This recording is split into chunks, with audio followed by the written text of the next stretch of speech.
If he would introduce the committee and then take the roll.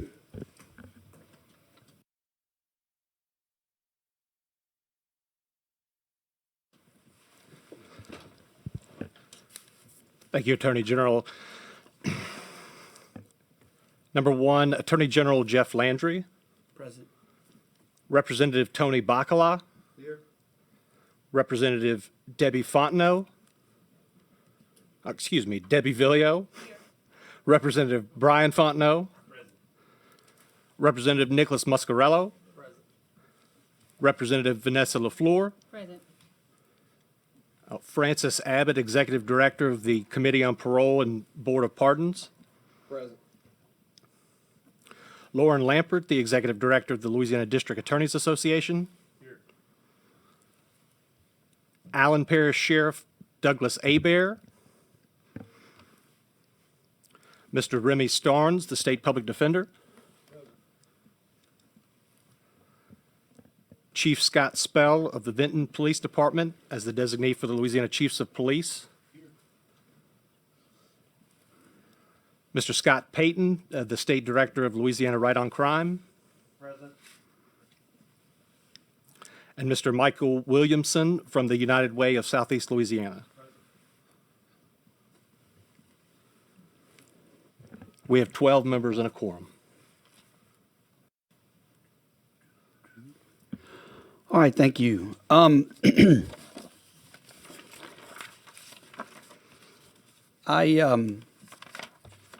like to make a couple of remarks. First of all, I want to thank everyone who is here today. I'd like to recognize also Representative Alan Seabaugh and all those who co-authored this legislation that brought about this task force.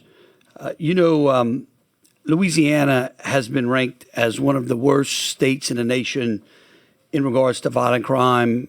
Last week, the city of New Orleans made the top 10 most dangerous cities in the world.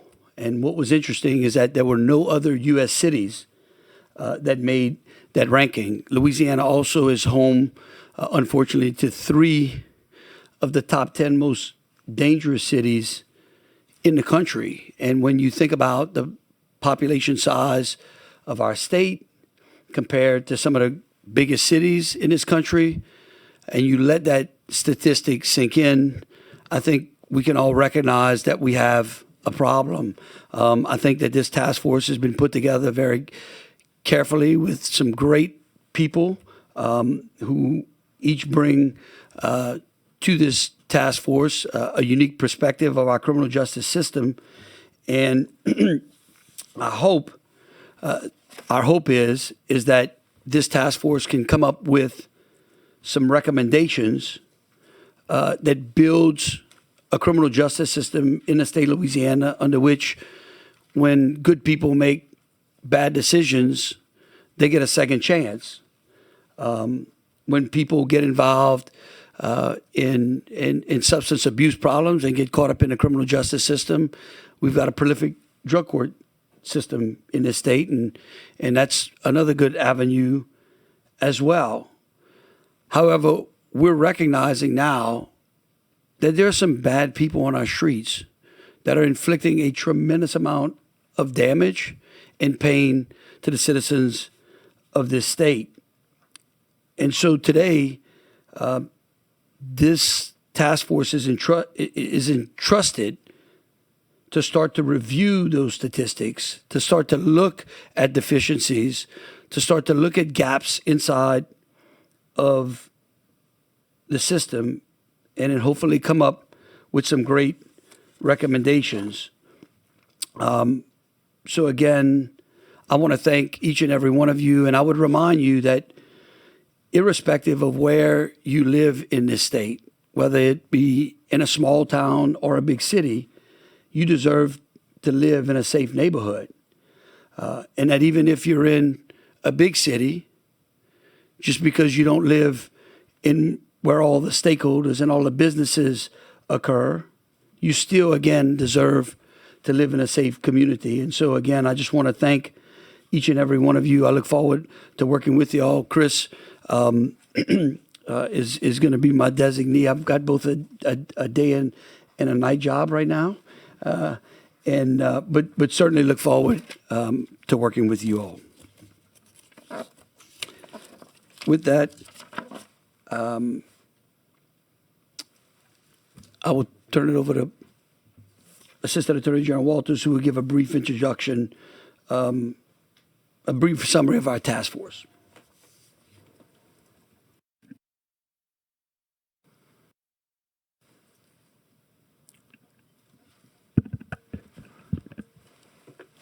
Thank you, Mr. Attorney General. Members, this task force was created by House Resolution 168 by Representative Seabaugh.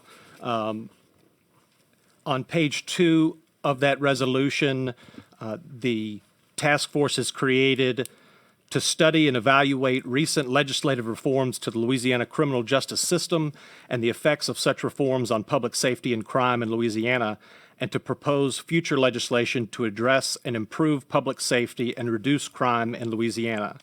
And further, on page 3, the resolution provides that the task force shall gather and evaluate data and information from relevant stakeholders regarding the various aspects of the criminal justice system in Louisiana, both before and after the criminal justice reforms, including arrests, charges, prosecutions, sentences, probation and parole activity, incarceration, and recidivism.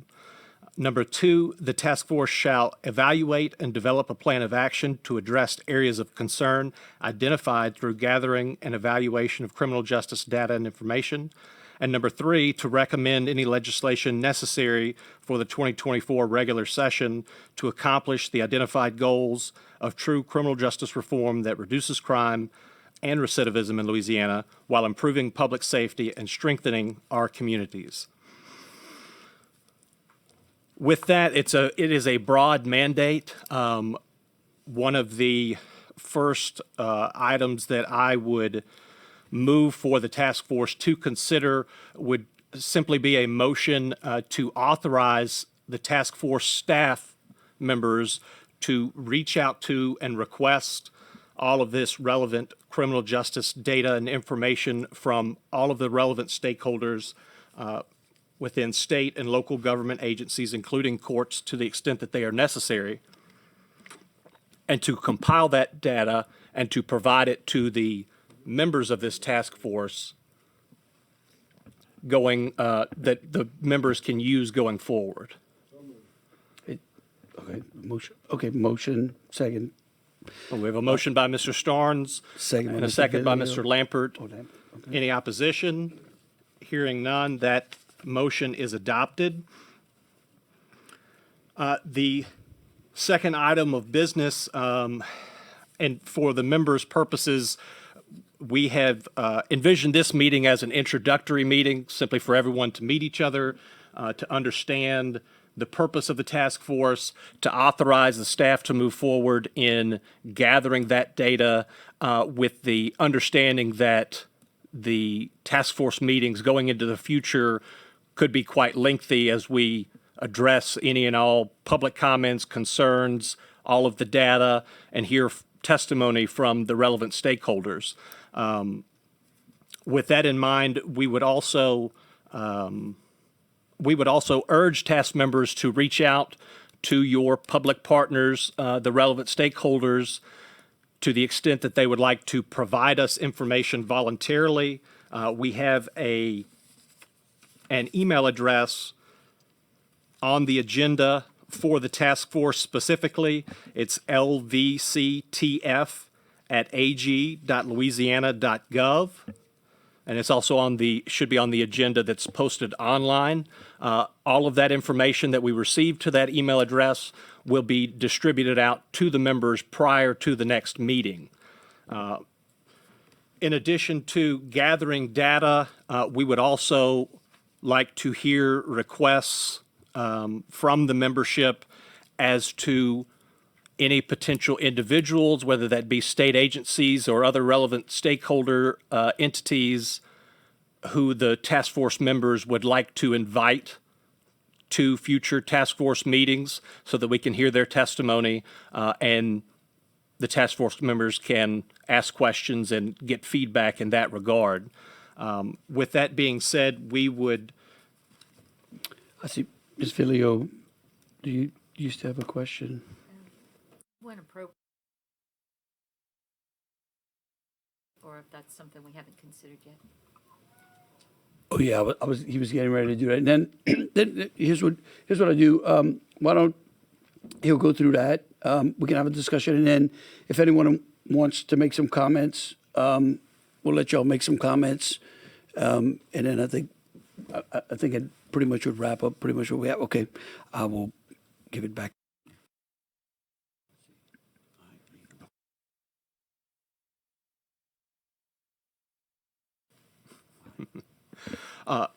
yes, Representative Villio, we would request that the task force convene for its next meeting on October the 20th of this year, 2023, at 9 a.m.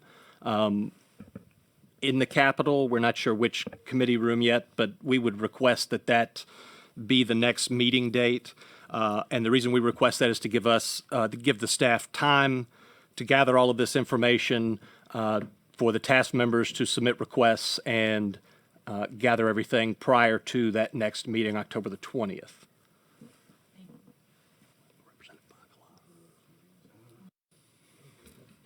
Let's see if I can do this. Is this who's up? Tony, is that you, Representative Bacala? We'll talk off.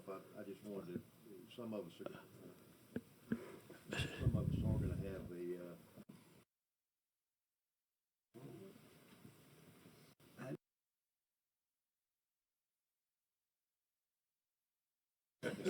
I think we are going to have perhaps a conflict. That'll be a date that Joint Legislative Committee on Budget will be here. I don't know if that. I think you're going to lose several of us perhaps to that. So if maybe we could move it back to the 19th. It may work better because I definitely don't want to miss either one of those meetings.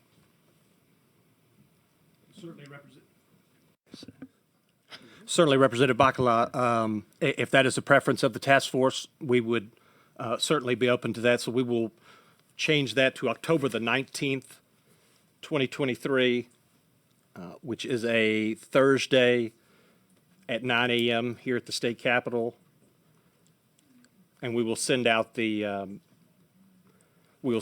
appropriate notices prior to that meeting so that all the task members have the information.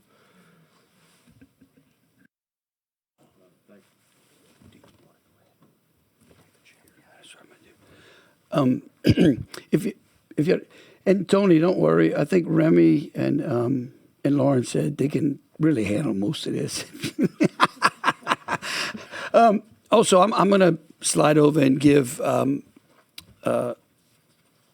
Walters the chair, as I've got to go and pick up my CLEs, Remy. You know, not only my day job, I've got to keep my license too. But again, I want to thank each and every one of you. Look forward to working with y'all on this. I think it's an issue that we know is on the minds of everyone in the state. It's one of the top issues in the state, and so thank you for your time this morning.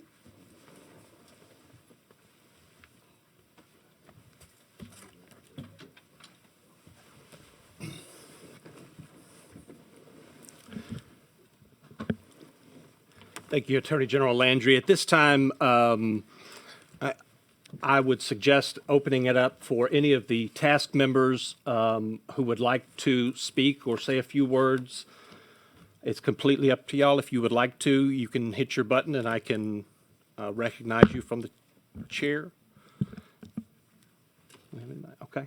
And if not, we would move on to if there is any public comment, we would welcome any public comments at this time. Okay. Sorry. Just a workflow question. If there's data that we want to request before the October 19th meeting, or if there is a witness that we would like to invite, would we go through your staff to do that? So we would send a request to that email or reach out to you? Is that how we would do it? That's correct. You could.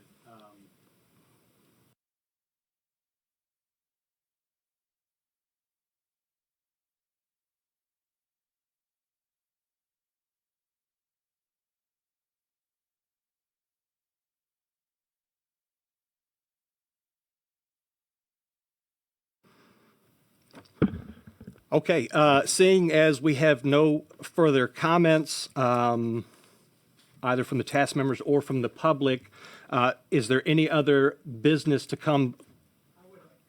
Okay, and if you could, once you sit down, I know you're pretty used to this, but please just introduce yourselves and let's see if I can get you here. Sure if this mic on. Hello, everyone. My name is Will Harrell. I've met you all at some point or another. I've been coming to this building for well over a decade and have watched the ebbs and flow of the political leanings around the issue of crime and punishment in this state. And I know a lot of us were pushing back against the creation of this task force because we were concerned about an imbalance of perspective, but I was glad to hear that you have invited public testimony today and will continue to do so. I think it's really important as you take this on, number one, that we all, from whatever perspective we come from, do acknowledge that there is rightfully concern about crime in this state and New Orleans, where I live.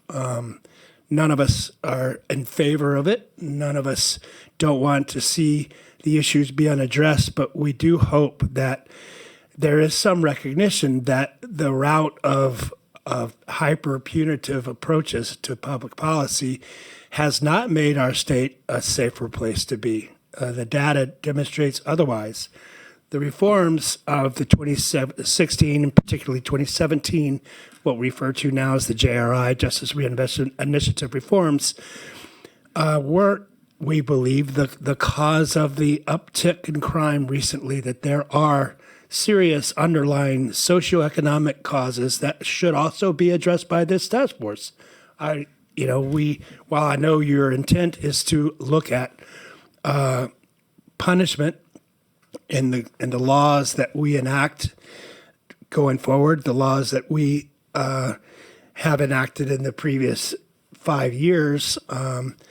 In addition to that, I hope that y'all will take into account issues of early childhood education, opportunities for kids in New Orleans and elsewhere, economic disparities, and all of these things that there is evidence that also contribute to the causes of crime. And I think that often, to a hammer, everything looks like a nail, but there's a lot more nuance to crime in our community, and that we hope that you'll consider those and invite testimony that will take a look at some of those indicators as well. Appreciate it. Looking forward to working with you as you go forward.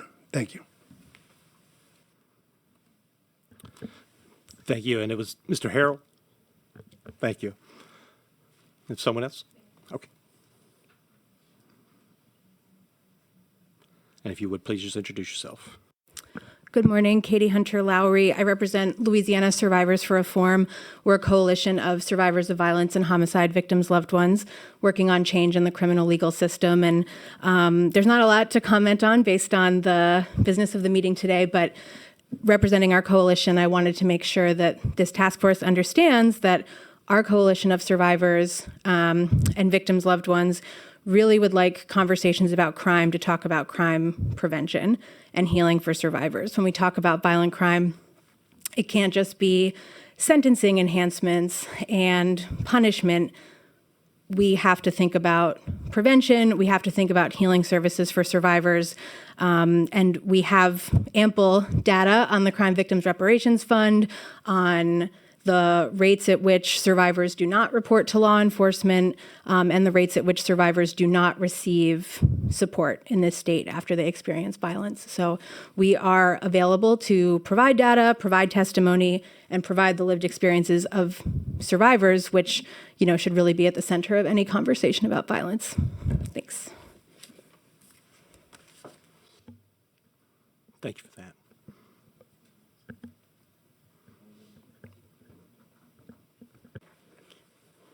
Good morning, Sarah Whittington with the Justice and Accountability Center, and I think the comment that I would have today mirrors the testimony that I provided during the session related to the founding of this task force, and to your point, Assistant Attorney General, I think Walters, about what violent crime is or does and what JRI was intended to do. So specifically, JRI and the Justice Reform Bills were intended to focus prison beds on serious threats to public safety, strengthen community supervision, clear away barriers to successful reentry, and reinvest those savings in recidivism reduction. Violent crime is not what is intended to be reviewed or overseen by JRI. So when we talk about the justice reinvestment reforms, I think what we also need to focus on is all of the initiatives that are in place for people who will come home, and that is the majority of the individuals who do serve time incarcerated. I also want to name, as this task force moves forward, it's going to be extremely important to connect with the Legislative Auditor's Office.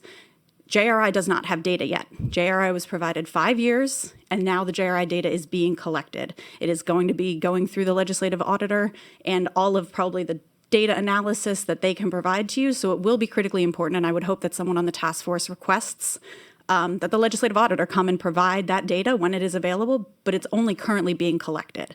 So before you can even move forward on proposing legislation for next session, as you named, you want the data. That data is currently being collected. So I hope that you all will collect that data and will consider that data. But as it relates to violent crime reduction, JRI's initiatives in order to reduce violent crime were exactly to what the previous testimony said, is about acknowledging victims and survivors and acknowledging that when people commit violent crimes, they may not be the targets of what is the Justice Reinvestment Initiative and how all of that will play out. So again, I would just strongly encourage this task force to get with the Legislative Auditor's Office so that you have the data that you're looking for. Thank you. Thank you. And hold on just one second. Representative Villio? Your understanding that when you talk about the legislative auditor, is it your understanding that there's data that reflects performance measures from any of the programs, if you will, that have been funded by the JRI investment? Is it your understanding? Because my understanding is there are no performance measures. Okay. I don't know that you will get performance measures. I think you would have to go to whoever is receiving funding. However, within DOC, what they should be tracking and what they are collecting on is recidivism data for people that went through JRI programming while under DOC supervision. So for performance, I think specifically you're going to look at recidivism, but also I think you're going to look at what is or isn't a technical violation and the supportive services that they may have received once they reenter.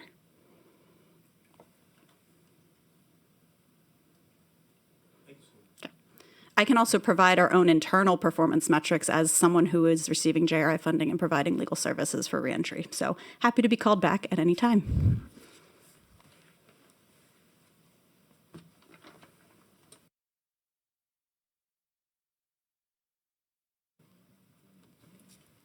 Do we have any other public comments at this time? Okay, seeing none, if there is no other business before the task force, I would move that we adjourn. Oh, I'm sorry. Went too soon. Representative Bacala. I have been alerted by staff that there may be conflicts on the 19th with the construction here. I think we only have 2 committee rooms that are currently usable, and there are 2 committee meetings scheduled for the 19th. So I would maybe recommend that, if we want to do it here at the Capitol, we'll have to kind of track whether another room is available.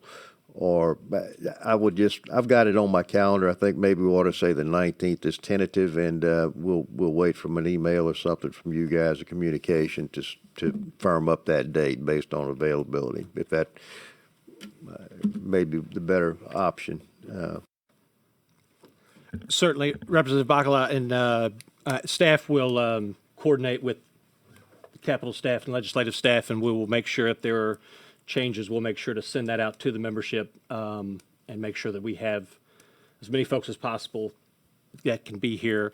Once again, just for the task members, the staff is available to make requests, gather data, seek out individuals, request and invite individuals to appear before the task force. And so please send along those requests and recommendations to the task force staff, and we will do our best to get that information and get it compiled and get it out to all the membership and try to get the individuals that you would like to see invited to the next task force meeting.